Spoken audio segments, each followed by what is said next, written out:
Welcome, everyone. Good evening. It's been a while since we've had our live session, and today we're gonna talk about something that a lot of people have been asking me. A lot of you guys have been emailing me about this, and this is going to be about John. I'm planning to change my career lane.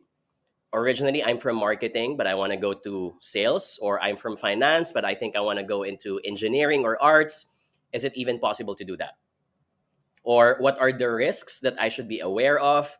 What are the chances of me succeeding? And what do I need to do for me to be able to get through that route? Okay, so let's do that. I have my two dogs with me here, by the way, and they're going to be barking with us for the next hour. So before I start, I'd like to do a quick attendance check. Can't post comments to some destination. Why is that? Let me just check if folks are able to. Oh no, people are able to. Could may I request our participants if you could please give me an exclamation mark if you're hearing me loud and clear. Just want to check. I'm looking at TikTok. We just opened that now. I have folks. Ruth says hello, good evening. Ben also says, okay, I'm seeing some folks now. Kevin is also saying, sharing their exclamation mark. RG, Jigs, Jason, thank you. There you go. We're finally live. Loud and clear, says Ray Press from Cebu, who's watching from TikTok. There you go. Thank you. Did you guys miss us? I came. So last weekend, I flew to Kuala Lumpur, went to Bangi, which is like an outskirt 1 hour after. And then I spoke for the annual conference of Toastmasters Malaysia, the Western Peninsula. Had an amazing time. Thank you again to Chun Ming for giving me a great time with the rest of the Toastmasters folks. Also, just want to share with folks, I'm a big fan of Demon Slayer. I was able to accidentally discover that one of the malls in Bukit Jalil Pavilion had an exhibition of Demon Slayer. So went to that Demon Slayer show. I bought a lot of things. One of them is this really cool mug. That's Zenitsu. The other one at the back, this is Inosuke. If you're a Demon Slayer fan, you will have an idea who these guys are. I was obviously were looking for a Tanjiro slash Nezuko mug, but they've been all sold out, of course. And if you happen to be in Kuala Lumpur or Malaysia, it's in Bukit Jalil Pavilion. That's around 1 hour from Kuala Lumpur. But don't expect much. It's a maybe 200 square meters in terms of size. But if you're a big fan, you will appreciate what's happening in that exhibition. So the highlight of that exhibition is a lot of the original illustrations were shipped all the way from Japan and brought to Malaysia. So you can also catch them there. Okay. Eli Yosef is watching from Malaysia as well. Suhana Azar is also watching from LinkedIn. Thank you for catching us in this session. Okay, folks, are you a fan of anime or just Demon Slayer? Of course. I think it's not gonna be you're not gonna complete your life if you're only gonna watch Demon Slayer. Of course, I've seen so many other animes. I'm a big fan of Jujutsu Kaisen. Lots of classics: Dragon Ball Z, Ghost Fighter, Naruto. All these things. I'm a big fan. What else? I've been on and off with Black Clover. What's my favorite anime of all time? Haikyuu, of course, only because it has lots of leadership and teamwork lessons that you can learn. Um, My Hero Academia, of course, I'm a big fan as well. So there. Someone from LinkedIn is saying, "Hi, Jonathan. Finally attending a live session with you. I always do the recording because of our time zone difference. Good morning from New Jersey. New Jersey, I think, is 15 or 16 hours away, or we flip that. But thank you for catching us in today's session." Oh, Ruth says, "My favorite daw is Naruto. Hehe, share ko lang po. Thank you. Where is Tanjiro? Tanjiro's here. I actually have another dog. His cousin Cairo is with me here in my apartment because my brother, who is his father, is not in town. But Cairo, come here. Come. Let's show you. No, Tanjiro pala is here. Okay. I want to show you guys first. This is Cairo. So Cairo, I think I've shown you Cairo before. See that? Mm.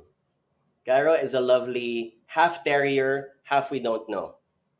Because he was adopted from a workshop where my brother Jed was working from.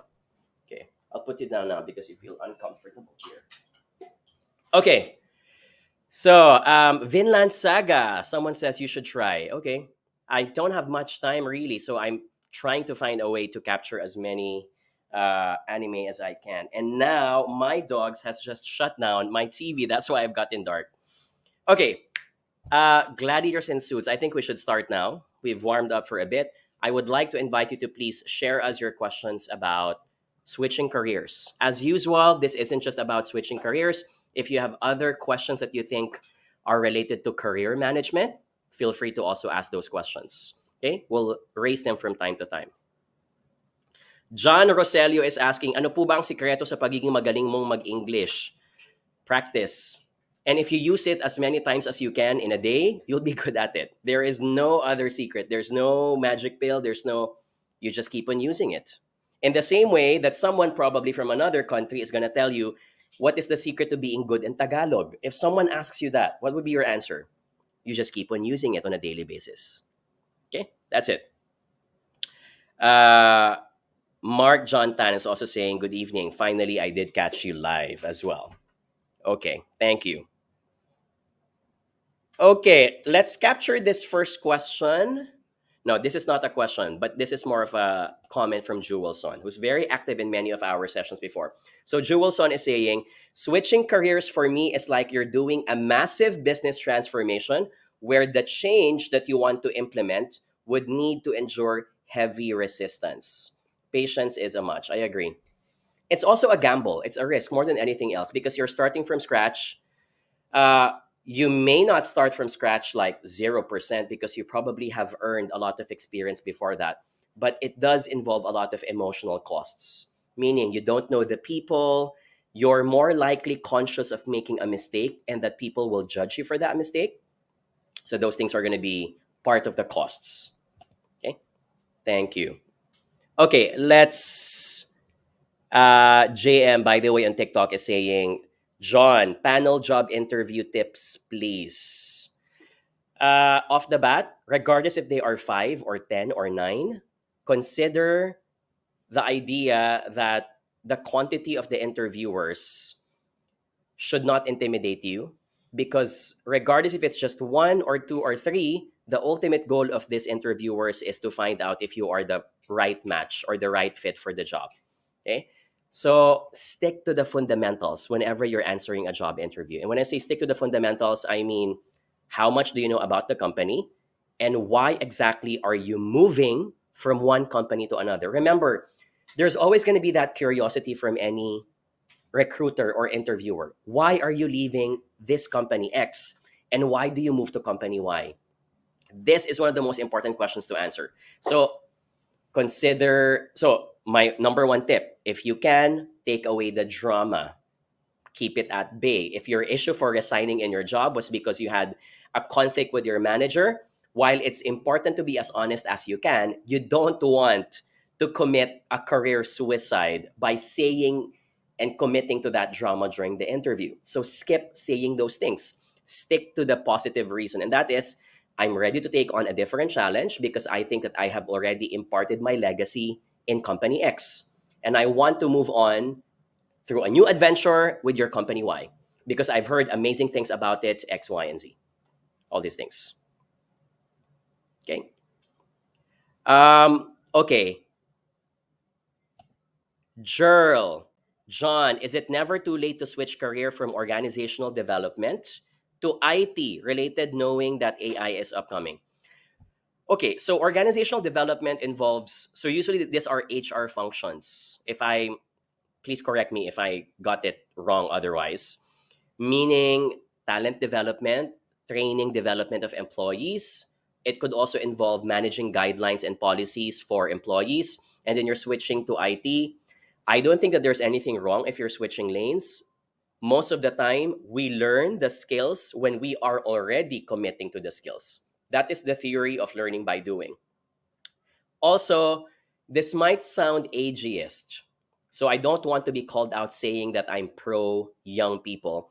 But unfortunately, it's a given in life that the older you get, the less marketable you become for most companies. And the reason for that is because companies are looking for talents that have more energy. Number two, uh, talents who are willing to stay more up late at night. Their commitments are not divided to their families or to their other preoccupations. And let's face it, guys, that's what most companies are looking for. So manage that portion. Okay. But go for it. If you think that you have the energy, if you think that you have the acumen to learn, this is not about what you know about AI. It's about your ability to adjust and learn new things about AI. Someone's asking, when will your Shopee store return? Okay, so folks on Lazada and Shopee, unfortunately, the person who manages our Shopee and Lazada stores is on bereavement leave. She'll be back in 7 days, 6 days. So sorry for that. But if you're interested, you can still catch our best-selling books in National Bookstore and fully booked in physical stores nationwide.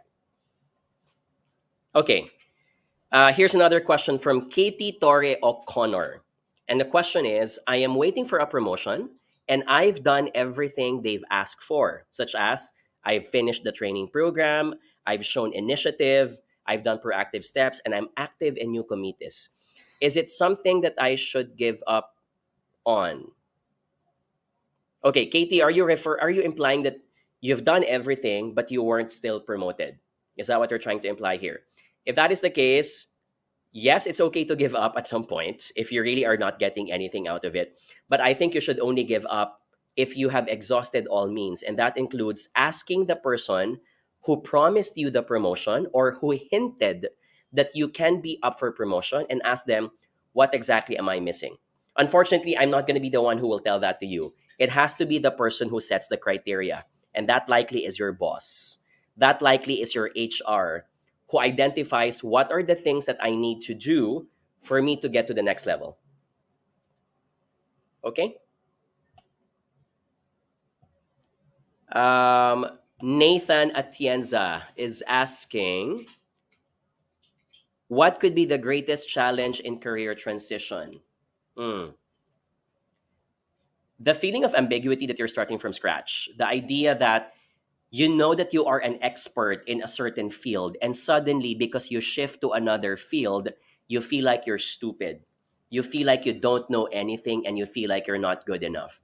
So you have to overcome that emotional, uh, it's going to be a collateral damage, both for your career and for your emotions and for your mental wellness.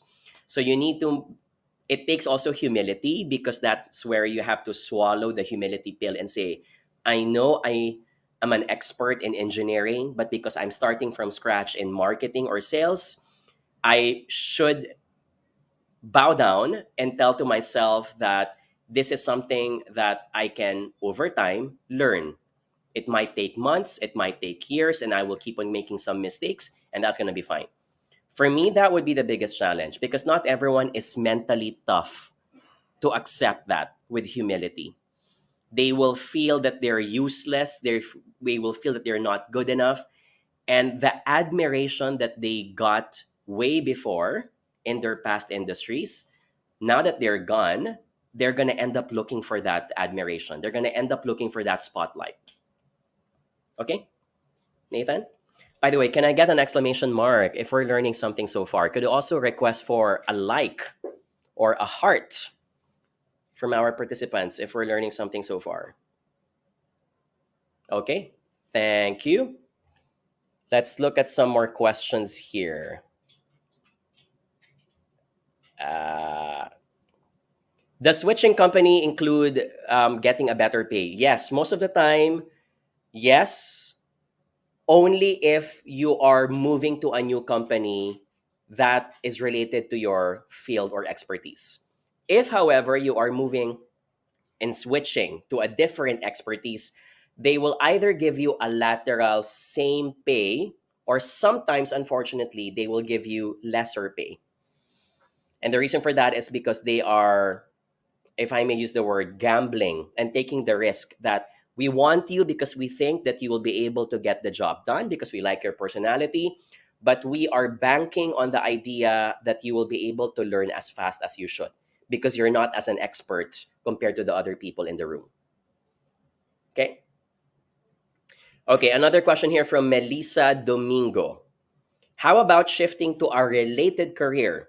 Your past job is a finance manager already, it's a leadership role, and I applied as a financial analyst. And one of the interview question is, why do you seem to downgrade when your career history is already upward to leadership roles? Okay, let's pretend I'm answering this question. And I would say something like, first and foremost, I'm very appreciative that I've already taken on a leadership role, but I also think that I'll be able to optimize my skills if I take on a job that I prefer to work on. And in this case, I prefer to do financial analysis. That is where my heart is. And over time, that is where I will be even be good at or a master of. So while it's regretful that I'm going to downgrade myself, I don't see it as a total downgrade of my career. I'd rather take on a challenge of something that's different versus boxing me into a position that I may not end up liking in the long run. Meaning, what use is it to be a leader or a manager if it's not something that my heart is into? I'd be emotional, and I would say that in an interview because I want the interviewer to appreciate that I'm not just here for the money, I'm here for doing what I like, and that's what makes people successful in their jobs. But you can, Melissa. I think you can. It's going to be easier for you because the change and the shifting is not going to be as drastic because I think the fundamentals in finance are still going to be there. You just need to change certain jargons, I guess, knowing different people and knowing different protocols. Okay, Siva from LinkedIn is saying tips to change of career during 50s. I don't think I'm in the best position because I'm not yet in that age, but I do want to answer this question by giving tips that are universal regardless of your age change. And the first one is, which I mentioned already a while ago, when you change a career shift, highlight always the reason why you are changing and involve your passion for it. Don't make it look like you are moving just because you are experimenting. I want to highlight that because it's not, it's a red flag for certain recruiters to think maybe this guy doesn't know yet what they want. And so they're going to use us as an experiment, as their laboratory, if they really are going to be good in what they want. So while that may be true, you don't need to blatantly say that during the job interview either. So before you even take on a new career shift, may I recommend in the next 6 months or 1 year or 2 years, try to get as many experiences related to the career shift that you're looking at. I'll give an example. Let's say you're in finance, you want to move into marketing. 6 months or 1 year down the line, you know you want to make a career shift, regardless if you're 50 years old or 20 years old. I would volunteer in a lot of projects in the company involving marketing. That may include organizing events, managing the social media accounts, all these things. I will volunteer as much as I can so that when I do any job interview and someone asks me, okay, but you're from a different department, what can you tell me about your expertise? At least you have a level of confidence saying that you've had experience doing X, Y, and Z. If you can do a side hustle or a side business, you can also talk about that during the job interview because being a business owner or a freelancer or a small, even any small business already gives you the credibility that you have done marketing on your end. My point is, do not change your careers with zero experience and zero projects related to the new industry that you are entering. You will be easily branded as if you're just exploring and experimenting. And if I was a recruiter, I do not want to risk my company on someone who's experimenting. Okay? Okay. JVC from Facebook is asking this. John, whom do you choose to trust more? Your company HR or your manager?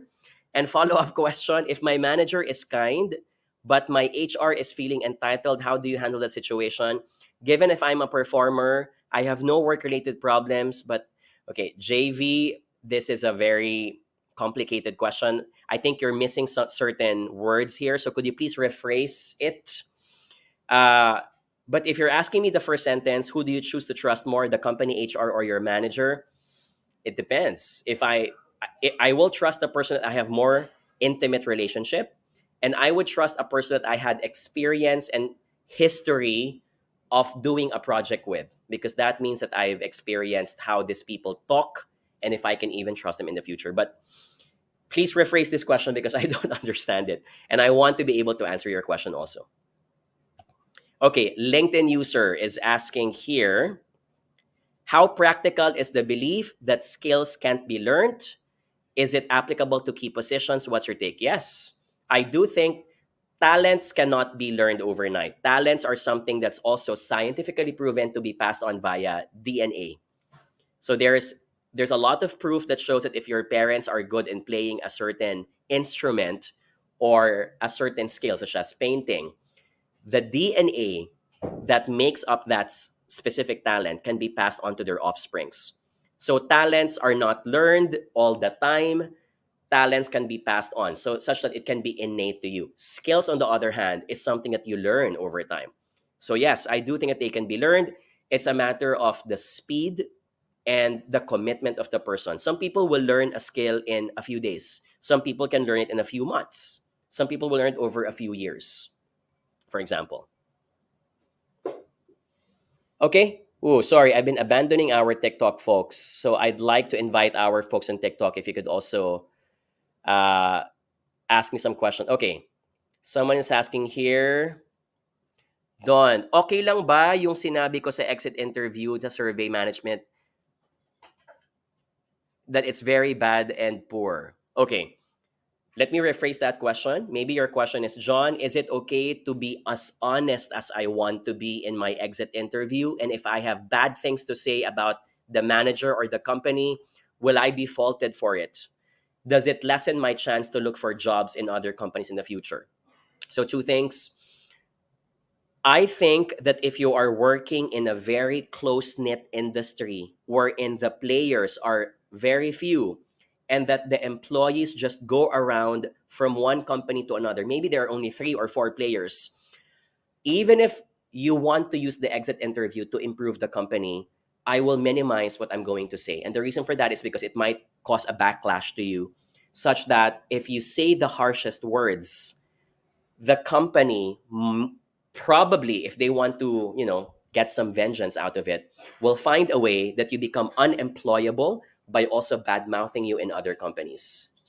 Okay, so if the situation is it's a very small industry, but if you're damn good, you're damn amazing, and the industry is so big that you probably will not be able to see these people ever again in your lives, the chances of you being bad mouthed or being, in Tagalog, reresbakan ka, babalikan ka afterwards. If you think that that chance is very small, I'd go for sharing all the things that you don't like about the company. Not because you want them to feel bad, but I think when you share some honesty about, I think the culture of the company is XYZ, I think you should do A, B, and C, it will make them realize that they have things to improve on, which eventually becomes an input for them for their future employees. And I think there is nothing as sweeter in life as finding out that someone has leveled up from point A to point B. So it's a case to case basis in this case, in this situation, Don. Okay.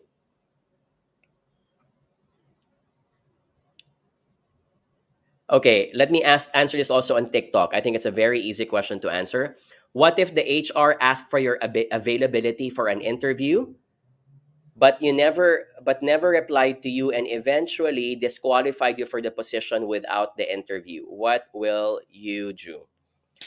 Well, first and foremost, if an HR does things without due diligence and due process, I think it's a red flag that this is a company not worth your time. And I will not be applying for these kinds of companies. If they can't even properly give due diligence and due process for their applicants, what more if you are already in the company? The HR folks are always the best representations of the culture of their managers and leaders. I will not pursue this company at all. And I will just shrug my shoulders and go for another company instead. Okay, let's look for some. Wow, you guys have lots of questions, especially Facebook folks. Okay, let's. Sean Marvin Pacamara, what are your thoughts on generative AI and its impact on how we work? Examples of this are using an AI software to create emails, to respond to emails, create essays and reports. I think they're helpful, but if you become reliant to them to the point that you're not thinking anymore, it's going to be hard for you to step up and to progress because there will be a lot of moments wherein you will not have AI beside you. Case in point, when you're negotiating with someone real time, you don't go for an AI software and ask for an answer because that 30-second or 2-minute delay is going to cost you your career. Moreover, if you are reading a speech or memorizing a speech based from what was generated by an AI software, please take note that memorized speeches and uh, written and read scripted speeches are the lowest form of communication. They are always considered as low in terms of engagement because people are aware that you did not write these things on your own and it does not reflect your true feelings as well. So it's good as I will use it to validate by comparing my answers and my responses to what the AI says. But I will not totally use it as the only response and I will just cut and paste it. I mean, you're cheating no one but yourself. It does make things fast, but it's only when you are behind the laptop. When you are now in front of a real person, you can't use AI for that. Okay? Someone's asking, LinkedIn user, do you believe that there is such a thing as being overqualified? Of course, yes. You have been doing the same job for over 20 years. You're such a master of it. And someone is asking you to do a job that is so easy for you to do to the point that you can even close your eyes doing it. You're overqualified. It can be overqualification is a matter of A, it could be experience, letter B, perspective, letter C, maturity in the role, uh, emotional maturity as well is part of it. So yes, there is such a thing.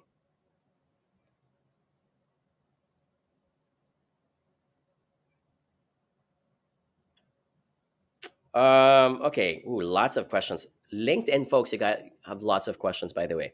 Let me answer another one on TikTok though. Okay, TikTok.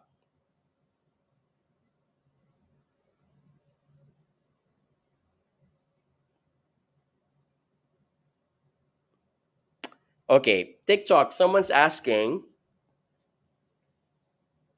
John, what if I successfully switched into a new career, but after a few months I realized it's not what I thought it was. And now I want to go back to my former position. What do I say to my new boss instead?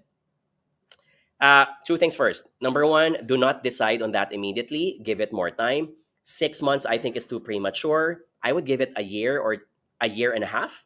And the reason for that is because 6 months, I think, will never be enough for you to identify if you really like the job.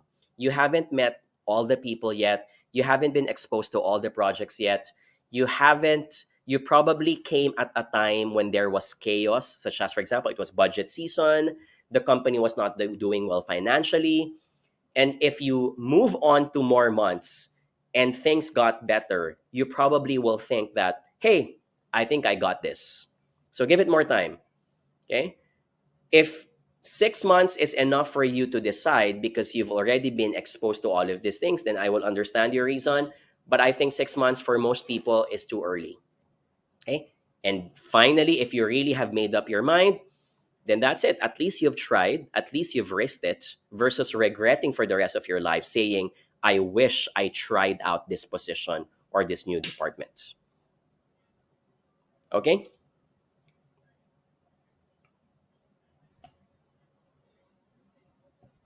Okay, Nazri Hashim from LinkedIn is asking, how can I politely inquire about the reasons behind a positive interview experience followed by a rejection email from an employer, or I just move on? Okay, Nazri, I can so relate to this. When I was younger, I've had these kinds of experiences. During the job interview, I felt that the recruiter loved me so much. They were laughing. They even said, "Oh, Jonathan, when do you think can you if we take you in this job, when is the soonest time that you think you can be part of the company, that you can resign and get into the new contract?" So somehow they're giving you some clues that they will be taking you. That happens a lot. And this happens a lot because there are just recruiters who happen to be enthusiastic.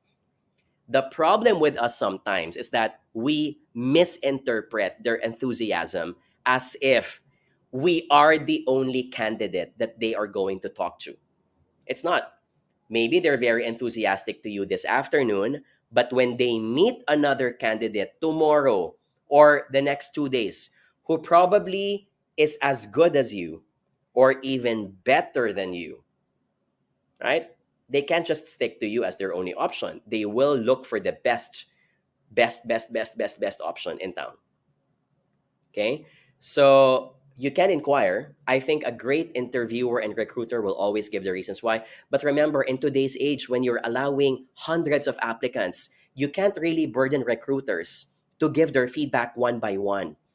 Their ultimate responsibility is to hire, not to coach and mentor rejected folks. Unfortunately, even if that sounds harsh. Okay. So I would ask you to move on, but it doesn't hurt to send an email and ask the recruiter. I was expecting that I will be taken for the position, but I would love to know your feedback. What could have I done differently, or what could have I shared during the talk? You know what? Also, sometimes they will reply and say, "No, you've done fantastic. I don't think that there is anything that you should change in that interview, but it just so happens that the person who we interviewed after you was way damn better." Of course, they will not say that directly to you, but that's what's going to be in their mind afterwards. So don't look at it as if it's your shortcoming. Look at it from a position that someone had an amazing day during their interview and they nailed it. Okay. So I hope you get to find the right job in the future, Nazri. Okay. All right. I want to give away a prize now to our participants. Can I get a letter P if you're game for a quick prize? We want to give away as usual, our folks from Also Healthy or OSH are going to give us some 500 peso gift certificate. And this one is going to be given to one person who gets my answer, who gives me the correct answer. You just need to answer it. So we have folks from TikTok, we have folks from Facebook, LinkedIn, and YouTube. If you guys are ready, I'm showing that on screen right now on Facebook, LinkedIn, and YouTube. That's our 500 peso worth of freebies from Also Healthy. These are fun flavored snacks made out of fruits and vegetables. They're also available in leading supermarkets in the Philippines. And if you guys are all cool, my question is this. Can I get the letter R if you guys are all cool? Paunahan to ha. This is fastest fingers. Fastest fingers. I just realized I was eating some turon from SM and I haven't finished yet everything. Okay, you guys are cool? Yes. Okay. As we speak, so here's the clue. This is about current events. As we speak, the how do you call this? The SEA Games, the Southeast Asian Games currently happening in Cambodia. My question is, according to the latest medal tally, which country is leading with the most number of medals? Which country is leading with the most number of medals? And here's the clue. The leading country is always also the country who's doing X? Anyone? I'll give you a few seconds for this. Which country? I'm seeing a lot of countries now in my chat box. So I'm seeing Thailand, Cambodia. What else? I'm seeing Philippines, maybe not so much. Here's the clue. And I think I already got the correct answer because I see it now in the on the screen. Here's the clue. Usually the one that has the most number of medals is also the host nation, and that's because they have the advantage of the home court advantage. They have all the facilities, they have all the logistics. They also get to decide what sports are going to be included during that competition.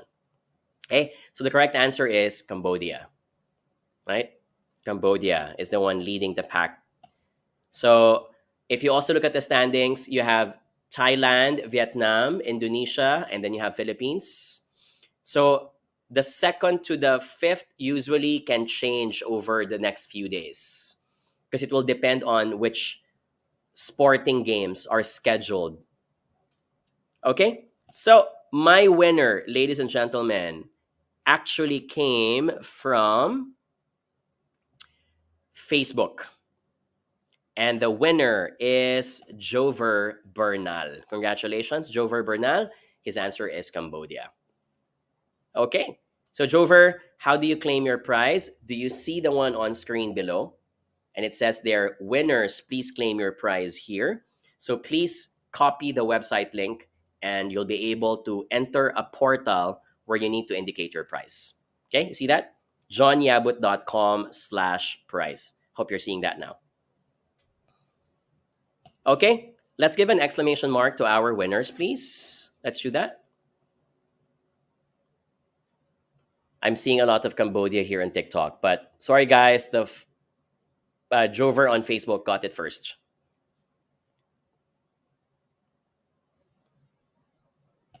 Okay, let's answer some questions now. I don't understand this part from Art Neil. Do you think that feeler leaders? Can you please tell me what feeler is? Or do you mean FILLER, meaning reliever or replacement leaders? Or what does feeler mean? It's my first time to hear this. Are likely to be successful in leading their people, or should I consider changing the approach by being a controller and keeping them in line? Ah, okay. Derived from the four personality types: a feeler, thinker, entertainer. Here's my take about leadership. You may have your own preference, but you should never stick to one style because your audiences will always change. So you could be a commander, you could be a mother hen, you could be a coach, you could be a negotiator. Even if my preference as a leader is to become a coach, meaning I do not dictate, but I will guide you through and through, I know that sometimes becoming a coach will not work out for certain personalities. So if this person's really hard headed, I'm going to switch into a commander mode. If this person is emotionally immature, such that they take every criticism as negative, I'll switch into a mother hen, meaning you're consultative, you're very supportive. And the reason for that is because the style may not work out for certain people. And then over time, as you get along with the person, you can start going back to your real preference and your real personality because they have an idea who you are as a person. Okay? Leadership is about having a preference, but also having an open mind, knowing that your style is not the only style applicable for everyone. Your way is not the only way.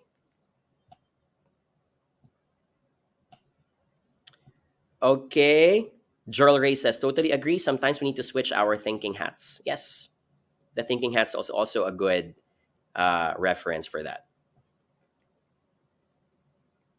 Okay, let's.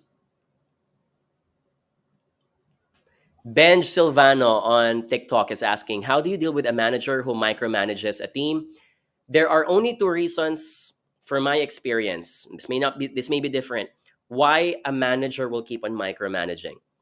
The first one, which is the negative reason, is you have a manager who always has trust issues. They have a messiah complex, believing that no one else can get the job done but themselves. And maybe that's because they were born and raised to an environment where they were not able to see good leaders themselves. So they will always take their own path as a way of doing it. When I have these kinds of leaders, I would usually show them that they're not the only ones who can get the job done. I will show consistency in my performance down to the point that they will start to realize that even if they're not there, the job will still work out right and that the job will get accomplished. The moment these leaders realize this, they will start to stand back and they will start to let go of you because they know that they should also give a level of respect and space to you. Okay. The second type of manager, which can be a good thing, who keeps on micromanaging, is someone who does not yet see that you're worthy of being let go. What do I mean? Maybe you've been in this position for 3 months, but you still can't perfect the job. You always make mistakes. You always ask for help. So you can't blame your manager because no matter how many times she wants to let go of you, she's concerned that the moment he lets go of you, things will just screw up. So they can't let go. They will keep on micromanaging you until you get it right. Here's where I also want to invite people. Sometimes micromanagement is a sign that you are underperforming. So you have to look at yourself in the mirror also. Okay? All right, let's cover some more. I think we can answer two more questions here. What is the definition of success for Jonathan? Is this a Miss Universe question? The definition of success for me is, so when I was younger, definition of success was about getting into high positions and earning as much money as I can. And that's because I was trained to believe that the definition of success is based on what Hollywood movies tell you what it should be. But over time, as I grew older, my definition of success would be when I'm in my last batches of breath, let's pretend on my deathbed, when I'm hopefully 90 or 95 years old. Success for me is being able to count not the amount of money that I have in my bank account, but success is the number of people and lives that I have touched because I was able to do something for them without expecting anything in return. So, for example, doing these kinds of live sessions. If this live session, without me getting anything out of it, makes me fulfilled because I realized that one person who was listening to it was able to make the right decision about their career, that for me is success. So, success is being able to impart love to another person without expecting that love to be reciprocated. I know it sounds cheesy, but I think I'm too old. I'm old enough already to change and shift the definition that way. Okay. LinkedIn again. LinkedIn user. John, if you have worked in the same industry for almost 7 years, when will be the deciding factor to switch a career? Would you recommend such action? No, I wouldn't recommend it. If you're happy, you're doing well, you're happy both personally and professionally, then there's no reason to switch. You should only switch if you're not satisfied. You should only switch if you think that there is something else that you can afford to take on. Otherwise, the point of life is to be happy. So if there is no need to do that, why subject yourself to more complications? You should subject to more complications if you derive happiness from challenges, like me, or like people who are very competitive. They're not satisfied with just achieving one success. They want multiple achievements. If you're not type of person and you're happy what you're doing, no reason to shift. And you shouldn't be switching for the sake of wanting to switch. Okay? Novelty is not achieved just by changing lanes. Novelty can be achieved by taking on a different project, but still staying in the same company, still sticking with your same department. Okay?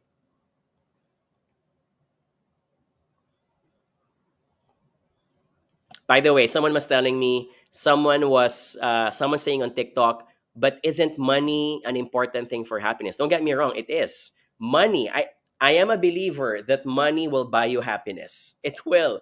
It will buy you your favorite mug for 50 ringgit, right? On Demon Slayer. It will bring you to your favorite European city, and that will give you happiness, right?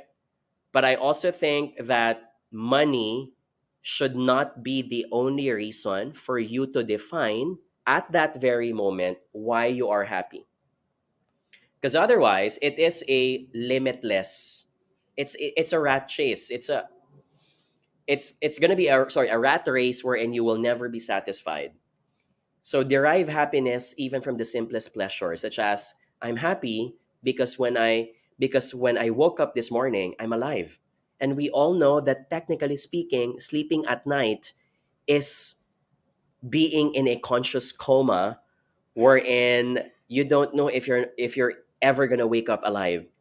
Have you ever thought of that, by the way? We all sleep for 6 to 7 hours and we have zero. There is a high chance, very 98, 95% chance that you will be alive, but you don't know if you are going to be alive at some point, right? Being happy with that alone is a definition of happiness that we should also keep on pursuing. Okay? I don't want this live session to be a philosophical discussion now, but that's my take when it comes to happiness.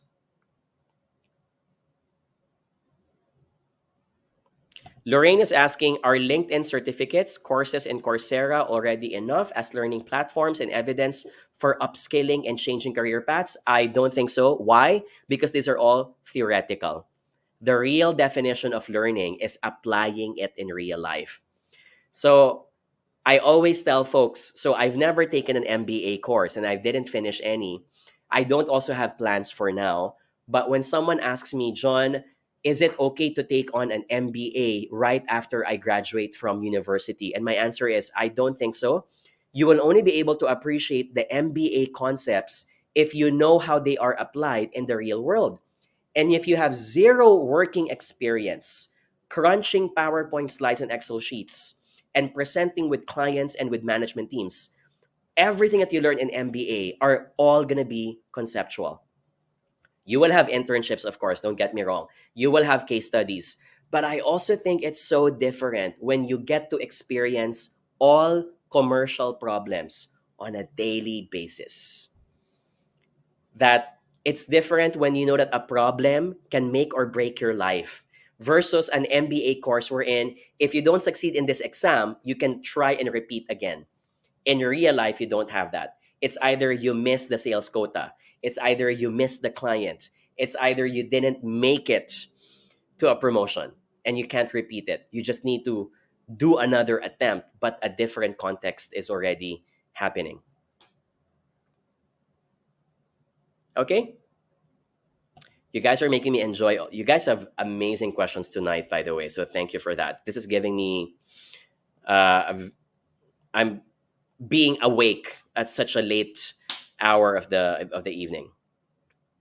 Okay, Rai Rai is asking on Facebook, if you feel like you are not in the right company, but the same company is reaching out to you for a career opportunity, is it safe to come back even if you know that there will be no change at all? Do you mean change in terms of salary? If you know that you're gonna, so first and foremost, I have seen this firsthand. I've had cousins, I've had best friends who went back to their old company, and some of them at a lower pay, meaning they had a pay cut, only because they loved their job more and they were happier in the company of those people versus even if they were being paid higher, even if they had a lot of international travels, they didn't like their job, they didn't like the environment, and so they weren't happy. So it is possible. And I think that you should not pursue only for a higher salary because you can always get back that money, but you cannot get back the happiness that was lost because happiness is a function of time. Being happy for the next 10 years is always going to be more valuable than being sad for the next 10 years also. And that is a function of how you spent your life well. Okay. Oh, jewelry is saying, by the way, study for not for the grades or certificates, but for life. Agree. You do not finish an exam because you need to be good in that exam. After school, everything goes back to zero. Your ultimate goal is how can I be better in leadership, in personality, in my communication skills, etc. Okay? Okay, team, I need to finish this. Let's wrap up with this last question. Hazel Laksa is asking, what is your stand on internal job mobility, meaning moving within the same company? On the same department, what benefits can you gain from it? One, there's your comfort and convenience. You already know the people, you have an idea about the protocols and processes of the company, so there's not much adjustment. I will do this especially if, I'll give an example. I am 37. I For many years I've been thinking of, like, okay, should I pursue marriage? Should I pursue having my kids? And I think I will only pursue that at a time when I'm very comfortable with what I do, such that if this part of my life has a lot of changes happening, I don't want it to coincide with the same situation in my career when there are a lot of things happening. So someone has to pause. So if you're having a lot of personal changes in your life, consider it at a time in your career wherein you might want to move upwards, but the changes are not so drastic. Internal job mobility can be that answer.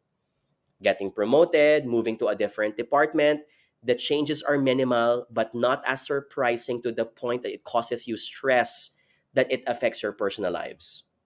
Because let's face it, guys, changing to a different company, different industry is life altering. It can cause you to be sick on your first few months. You can get constipated or nauseous because you're so stressed. Um, I remember when I moved to a new company. I was from Globe Telecom. I moved to GlaxoSmithKline.